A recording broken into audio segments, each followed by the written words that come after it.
நேற்று இலங்கை அணிக்கு எதிராக மூன்றாவது ஒரு நாள் கிரிக்கெட் போட்டியை நம்ம இந்தியா ஜெயிச்சு தொடர சமன் செய்வாங்க அப்படின்னு பார்த்தா 110 ரன் வித்தியாசத்தில் தோல்வி அடைஞ்சி மோசமான தோல்வி அப்படிங்கிற ரெக்கார்டில் இடம் பிடிச்சது மட்டும் இல்லாமல் 27 வருஷம் கழிச்சு இலங்கை மண்ணில் ஒரு தொடரையும் நம்ம இந்தியா இப்போ இழந்திருக்காங்க. இப்படி இருக்க இலங்கை அணியின் இந்த கம்பேக் வெற்றியை பற்றி சனத் ஜெயசூர்யா நம்ம இந்திய அணிக்கு உள்ளே நடந்த ஒரு மிகப்பெரிய பழிக்கு பழி துரோகம் தான் தற்போது இலங்கை அணியின் வெற்றியாக இந்த தொடரில் உருவெடுத்திருக்கு அப்படிங்கிற மாதிரி சர்ச்சையான பேட்டி ஒன்று ஜெயசூர்யா நம்ம இந்திய அணியின் இந்த கிளீன் ஸ்வீப் தோல்வியை பற்றி அவர் பேட்டி கொடுத்துருக்காரு. இதில் ஜெயசூர்யா ஃபஸ்ட்டு அவர் சொல்லியிருக்க விஷயமே என்ன அப்படின்னு பார்த்தீங்கன்னா, முன்னதாக இந்த தொடர் துவங்குறதுக்கு முன்னாடி ஜெயசூர்யா T20 ஃபார்மேட்டில் ரோஹித் சர்மா கோலி 2 பேருமே கிடையாது, அதனால் அந்த தொடரில் நாங்கள் ஈஸியாக ஜெயிச்சிருவோம். ஆனால் ஒரு நாள் தொடரில் ரோஹித் கோலி 2 பேருமே இருக்காங்க, அங்கே நாங்கள் ஜெயிக்கிறது தான் கண்டிப்பாக கடினமாக இருக்கும் அப்படின்னு ஜெயசூர்யா சொல்லியிருந்தாரு. ஸோ அந்த விஷயத்தை இப்போ குறிப்பிட்டிருக்க ஜெயசூர்யா T20 ஃபார்மேட்டை பொறுத்த வரைக்கும் கோலி ரோஹித் 2 பேருமே இல்லை, ஆனால் அந்த தொடரை எங்களால் ஜெயிக்க முடியல.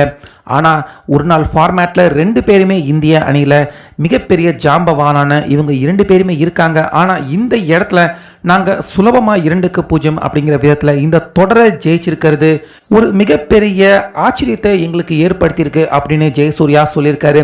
ஏன்னா ரோஹித் கோலி இந்த மாதிரியான மிகப்பெரிய சீனியர் பிளேயர்கள் இருந்தும் இந்திய அணி இப்படிப்பட்ட ஒரு தோல்வியை சந்திக்கிறாங்க அப்படின்னா கண்டிப்பாக இது கேள்விக்குறியான ஒன்று, கவனிக்கத்தக்க ஒன்று அப்படின்னு சனத் ஜெயசூர்யா சொல்லியிருக்காரு.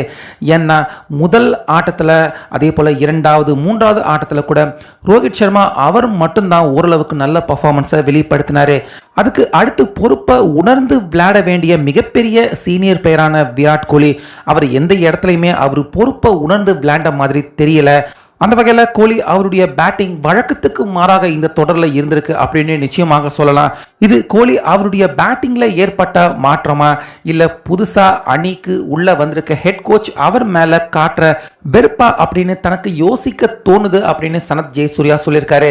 ஏன்னா விராட் கோலி 1 இல்லைனா 2 ஆட்டங்களில் மோசமாக விளையாண்டா கூட அண்டர் ப்ரெஷர் ஆட்டத்தில் நிச்சயமாக நல்லா விளையாண்டு அவருடைய பெயரை காப்பாற்றிக்க நினைப்பாரு. ஆனால் இந்த தொடரில் எங்கேயுமே அந்த மாதிரியான செயல்பாடு விராட் கோலி அவர்கிட்ட தெரியல.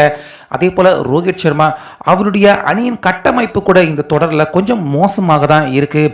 ஸோ இது எல்லாம் சேர்த்து கம்பீர் மேலே இவங்க 2 பேருமே சேர்த்து காட்டுற ஒரு வெறுப்பாக இருக்குமோ அப்படின்னு தனக்கு தோணுது.